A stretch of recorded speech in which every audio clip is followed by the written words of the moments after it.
It begins when you first notice what you're starting to pay attention to when something calls out to you.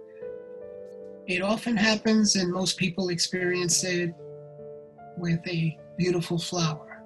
And that's an easy way to begin this process because it's obviously beautiful.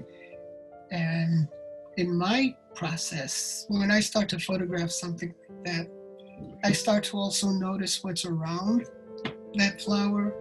The leaves, how incredibly beautiful the leaves are and intricate, and what a miracle that is as well. And all of a sudden you start looking around and things start popping out. All of a sudden everything around you comes to life. The trees. You don't know where it's going to come from, but in that moment you start to enter into communion with your surroundings, and you start to see with God's eye. Everything becomes a possibility, an opportunity to go deeper.